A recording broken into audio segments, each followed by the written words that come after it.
Belajar bersama.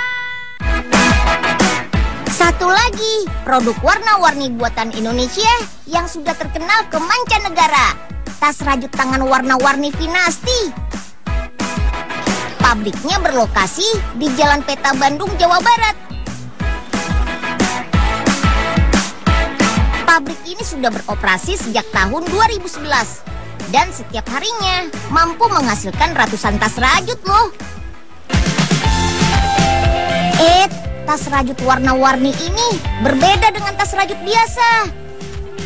Karena tas rajut warna-warni ini menggunakan benang polipropilin. Benang polipropilin terbuat dari bahan plastik polipropilen. Teksturnya kuat dan tidak berbulu seperti benang lainnya. Benang ini juga mudah dicuci dan warnanya tahan lebih lama dari jenis benang lainnya. Melanie, mau kemana? Nyil, ini Nyil mau nyari tukang jahit yang bisa benerin tas. Ini tas Melanie sobek, Nyil. Wah, ikut Unyil aja yuk ke pabrik tas rajut. Siapa tahu nanti ada yang bisa benerin tas Melanie di sana. Wah, beneran, Nyil? Iya, ayo. Oke, bagikan benang-benangnya kepada para perajut tas dulu ya. Pisahkan benang ke dalam keranjang berdasarkan warna dan ketebalan. Proses merajut tas ini full handmade loh, alias tidak memakai mesin sama sekali. Lihat tuh, teteh-tetehnya cekatan ya merajut tasnya. Teteh-teteh ini mampu menghasilkan 3-4 tas rajut dalam sehari loh. Sewaktu merajut, bagian quality control akan memeriksa pekerjaan mereka. Biasanya yang diperiksa adalah kecocokan desain hingga jumlah baris pada rajutan. Setelah selesai merajut, tas rajutan disetor dan sekali lagi dicek apakah sesuai dengan desain awalnya. Koordinator pabrik mendata hasil kerja mereka dan mengkelompokkan berdasarkan jumlah, motif, dan bentuknya. Timbang tas rajut tadi berdasarkan motif dan jenis yang sama. Cek apakah tas rajut sudah mencapai berat ideal. Pastikan lagi tidak ada sisa-sisa benang rajut yang muncul di bagian luar maupun dalam tas. Kalau ada sisa benang rajutnya, potong menggunakan solder ini. Karena menggunakan bahan baku benang polipropilin, maka ketika bekas benang rajutan dibakar, dia akan menggumpal dan mengunci. Jadi rajutan tidak mudah lepas. Nah, dikit lagi jadi nih tas rajutan Melan. Dijamin gak bakalan sobek lagi dah. Aduh. Siapa sih nih yang main layangan di sini? Benang kusutnya nggak diurusin nih.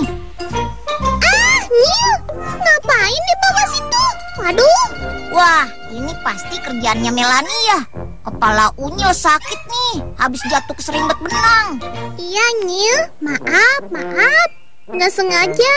Tapi Unyil nggak apa-apa kan ya? Aduh, sakit banget nih. Pusing kepala Unyil. Proses selanjutnya adalah pemasangan dan pengeleman vinil atau backing. Vinil atau backing adalah alas tas yang berfungsi untuk menopang tas atau membuat tas terlihat lebih lebar. Vinil ini biasanya terbuat dari foam padat dan dilem ke dalam permukaan tas. Agar melekat sempurna, pukul-pukul bagian atas vinil yang sudah diberi lem tadi. Proses selanjutnya adalah pemasangan kancing dan resleting tas. Lalu buat desain pola atau mal bagian dalam tas. Sebelumnya, siapkan dulu aksesoris tasnya ya. Pola akan menjadi acuan dalam pemotongan kain yang berfungsi sebagai lapisan dalam tas. Sesuaikan pola dengan kain dan beri garis panduan memotong. Sret, tinggal ikutin garisnya saja tuh. Dan tada, kainnya sudah terpotong-potong. Teteh-teteh ini sedang menyiapkan aksesoris tambahan untuk tas rajutnya. Wah, lucu ya bentuknya. Pakai bandul-bandulan segala. Unyil mau dong dibagi satu. Sip, saatnya merakit tas. Dalam proses ini, semua bagian tas dirangkai dan digabungkan menjadi satu bagian. Proses penggabungan ini dilakukan oleh mesin. Mulai dari menggabungkan rajutan dengan vinil, pemasangan resleting, hingga pemasangan lapisan dalam tas rajutnya. Pastikan lagi tidak ada benang yang muncul setelah proses assembling. Dan pastikan semua aksesoris sudah ada semua. Pemeriksaan ini mencakup bagian luar, dalam, hingga sudut-sudut tas loh. Oke deh, saatnya bungkus membungkus nih. Masing-masing tas rajut ini kemudian dimasukkan ke dalam plastik. Aksesoris bandulan dan label identitasnya jangan sampai ketinggalan ya. Dalam satu dus ini biasanya memuat 30 sampai 40 tas rajut. Harga tas rajutan ini berkisar antara 20.000 hingga ratusan ribu. Produk tas rajut ini sudah diekspor ke negara Asia dan Eropa. Dan dalam waktu dekat, mereka akan memasuki pasar dunia dengan bekerja sama dengan merek-merek terkenal luar negeri. Saat ini, untuk memenuhi permintaan pasar, Vinasti bekerja sama dengan 4.000 masyarakat yang berprofesi sebagai pengrajin di seluruh Indonesia. Mantap! Pernah naik motor saat panas dan macet? Sudah pasti nggak nyaman ya. Bikin kepala kita jadi panas dan keringetan. Kalau sudah kepanasan, biasanya gampang marah dan naik motornya jadi ugal-ugalan deh. Nah, untuk melawan panas itu, pakai ini nih, helm ber-AC. Iya. Helm berpendingin buatan salah satu pabrik helm di Surabaya, Jawa Timur. Ini yang pertama dan satu-satunya di Indonesia loh. Helm ini dilengkapi teknologi pendingin di dalamnya yang bisa bikin kepala sejuk saat dipakai. Penasaran? Kalau begitu, come on, langsung ke pabriknya yuk.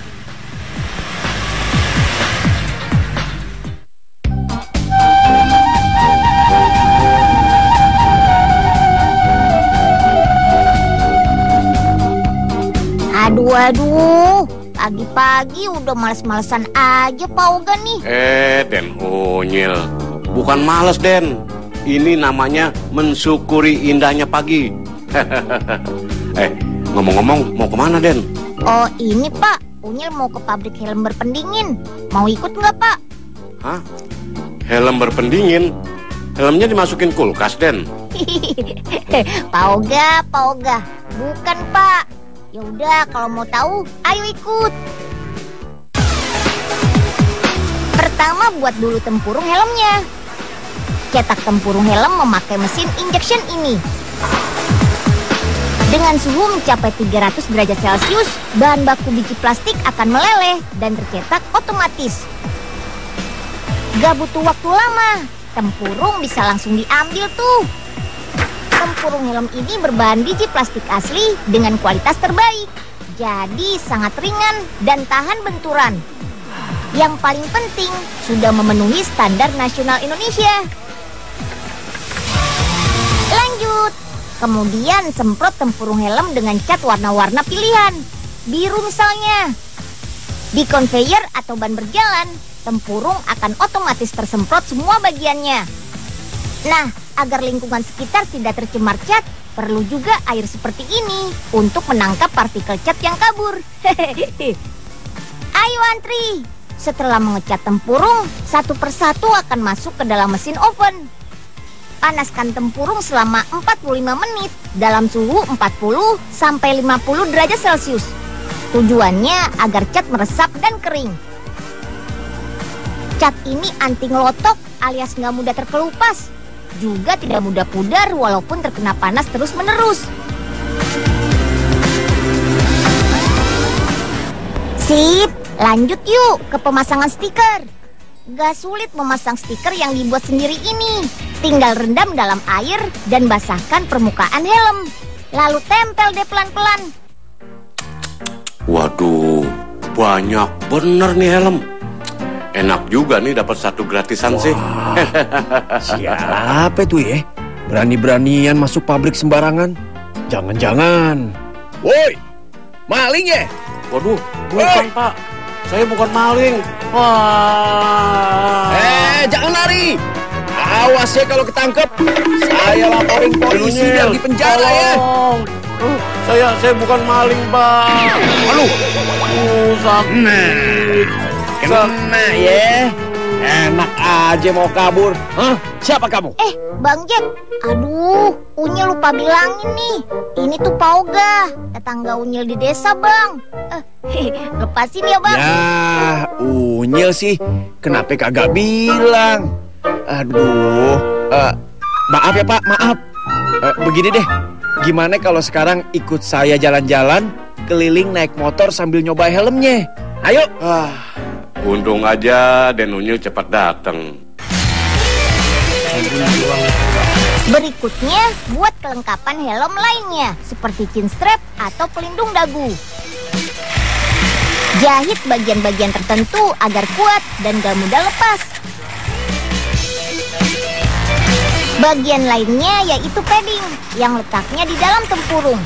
Padding ini membuat kepala tidak sakit dan menentukan ukuran helm. Semakin tebal padding, semakin kecil ukuran helm. Begitu juga sebaliknya. Semakin tipis padding, ukuran helmnya semakin besar. Terakhir, yaitu neck protector atau pelindung leher. Satukan antar bagian agar bisa melindungi leher pengguna motor. Selain itu, helm juga bisa tetap pada posisinya karena ada penahan di bagian leher. Oke, sekarang saatnya merakit semua perlengkapan menjadi helm utuh. Pasang dulu foam sebagai lapisan bagian dalam helm. Foam ini berfungsi sebagai pelindung kepala. Selanjutnya pasang padding di bagian dalam juga ya. Ayo Mbak, rapikan setiap bagiannya. Baru deh pasang kaca helm, bor sisi kanan dan kiri helm. Kaca helm ini terbuat dari bahan makrolon polikarbonat. Salah satu bahan kaca polikas terbaik karena anti pecah, anti gores, dan dapat melindungi dari sinar matahari. Pasang juga komponen lainnya seperti busa telinga kanan dan kiri. Oke, helmnya siap dikemas. Helm berpendingin ini dijual di beberapa toko helm pilihan di Indonesia. Harganya sekitar 300 ribuan. Oh iya, untuk memastikan helmnya kuat, harus dites dulu ya. Tes impact atau kekuatan helm. Jatuhkan helm yang sudah diberi beban lebih dari 3 kg. Hasilnya, helmnya hanya lecet dan tidak tembus tuh. Lolos deh. Berikutnya, uji kekuatan tali. Bebannya lebih berat, sampai 20 kg. Pengujian ini membuktikan bahwa tali dagu helm kuat dan tidak mudah lepas saat pengendara jatuh. Tes juga suhu di dalam helm, memakai alat thermohygrometer. Terbukti, helm berpendingin bisa menurunkan suhu dalam helm sampai 18% dibandingkan dengan suhu luar helm. Berbeda dengan helm biasa yang hanya mampu menurunkan suhu sampai 5% saja. Begini cara kerja helm sampai bisa membuat kepala pemakainya dingin. Lapisan helm terdiri dari tempurung, foil, cooler gel, penutup, foam, dan padding. Gel pendingin dalam helm akan aktif jika udara masuk dari celah-celah helm. Hawa dingin pada gel ini akan turun ke kepala, sedangkan hawa panas akan ditolak oleh lapisan anti panas pada helm. Sirkulasi udara dalam helm kemudian akan keluar masuk melalui ventilasi di bagian belakang, samping kanan, dan juga kiri. Meski mengandung gel pendingin, helm ini tetap ringan dengan berat hanya 1235 gram saja loh. Gel pendingin bisa dicek berkala.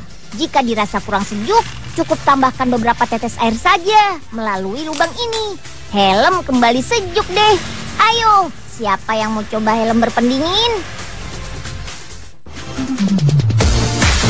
Dengan sedikit kreativitas, kain batik dan kain khas Indonesia lainnya bisa menjadi sepatu-sepatu unik yang cantik.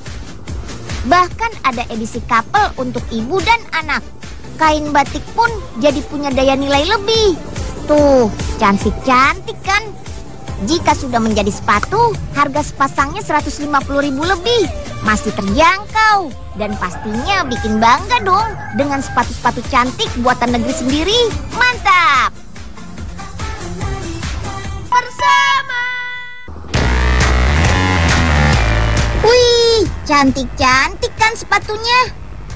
Sayangnya nggak ada yang cocok nih buat Unyil. Sepatu ini asli buatan tangan alias handmade loh. Uniknya, di sini juga ada sepatu edisi couple anak dan ibu. Pembuatannya berada di daerah Sidoarjo, Jawa Timur. Usaha kreatif milik Ibu Nikma Basyar ini punya merek sepatu yang sama dengan nama sang pembuatnya. Kemon, ikut Unyil yuk ke lokasi pembuatannya. Semoga saja ibunya masih bisa bikinin ya, Melan. Iya, Nyil. Sepatu batik buatan Indonesia bisa terkenal jadinya. Po Ipe, dari mana? Ini habis belanja jeruk. Bawa apa nih tuh? Kok kayak batik? Iya, Po. Ini kain batik. Mau dibuat sepatu. Ya elah, Nyil. Apa bae sih batik jadi sepatu? Mending buat Po Ipe bikin kain sarung. Beneran, Po? Ini buat sepatu. Nanti sepatu batiknya buat lomba di Karang Taruna Desa Sukamaju. Lah, yang benar. Kalau begitu Empo mau dah, atuh ya. Iya deh, Po. Nanti dibawain. Asal beneran ikut ya. Ayo, Melan. Come on. Proses pertama yaitu mempola lembaran busa spon ini. Caranya gampang banget. Cukup ikuti garis pola dan tandai memakai alat tulis. Kecil, Eca saja bisa tuh. Setelah mempola, baru deh gunting mengikuti garis juga. Menggunting harus hati-hati. Salah-salah bisa nggak rapi bentuk sepatunya nanti. Sip, sekarang siapkan kain batik sebagai motif utama sepatu. Baru deh gunting sesuai ukuran pola. Di sini pemilik usaha sengaja mengangkat kain-kain Nusantara sebagai motif sepatu. Tujuannya agar kain Indonesia bisa dikenal luas oleh masyarakat dalam dan luar negeri. Keren kan? Aduh, kenapa disemprot, Pak? Memangnya ada nyamuknya ya? Ternyata bapaknya sedang menyemprot lem ke permukaan kain. Tujuannya agar lemnya rata dan tidak terlalu membasahi kain. Gak cuma kainnya, pola ini juga harus teroles lem. Selanjutnya, tempel pola pada kain batik dan lapisi juga dengan lembaran busa spon berwarna hitam ini. Spon ini nantinya ada di bagian dalam sepatu. Yuk, lanjut. Gunting-gunting. Tahap selanjutnya, jahit sepatu setengah jadi ini. Biar makin kuat dan nempel, olesi bagian spon hitam dengan lem. Lalu balik pola sepatu menjadi batik di bagian luar. Satukan pola dengan menjahitnya kembali. Tada, jadi deh sepatu setengah jadi, atau biasa disebut upper. Meskipun kelihatannya mudah, proses ini harus dilakukan hati-hati oleh ahlinya loh. Malam minggu, aye pergi ke bioskop. Iya, si Unyil kemana ya? Bagaimana itu kabar sepatu yang buat lomba? Po Ipe, kami datang nih. Empa, ini dia sepatu untuk Empa. Keren kan? Bujuk, kagak salah ini Nyil. Sepatu apa tiang ini? Tinggi benar. Po Ipe, katanya minta buatin buat ikutan lomba. Iya, Empa. Pokoknya Empa harus ikutan ya. Ditunggu ya, Empa nanti. Iya dah, iya. Empo mandi dulu ya, biar cakep. Nah, agar bentuk sepatunya sempurna, kita buat juga insole atau alas sepatunya agar nyaman saat dipakai. Cukup lapisi busa spon yang sudah dicetak dengan kain khusus. Sebelumnya, olesi lem agar bisa menempel kuat. Sampai harus digetok palu tuh biar menempel. Membuat sepatu butuh yang namanya sulas atau cetakan sepatu seperti ini. Biasanya terbuat dari kayu atau plastik dengan bentuk kaki berbagai ukuran.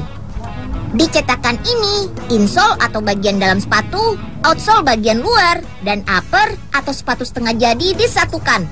Butuh keahlian juga lo mengerjakannya. Yes, sepatunya sudah jadi nih. Wah, rezeki Eca deh. Ih, cantiknya. Unyil minta dong, Ca, buat Melani. Saatnya mengemas sepatu ke kantong cantik.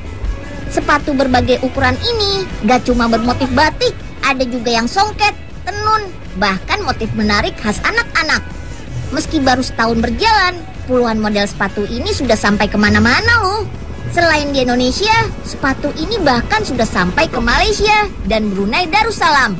Wow, mantap! Harga sepatu berkisar antara Rp105.000 sampai Rp165.000 untuk yang flat atau sepatu ceper. Wow, ternyata dengan kreativitas, kain khas Indonesia jadi punya nilai jual yang lebih tinggi kan? Ayo, siapa yang mau mengoleksi? Bisa pesan secara online atau beli langsung ke sini ya.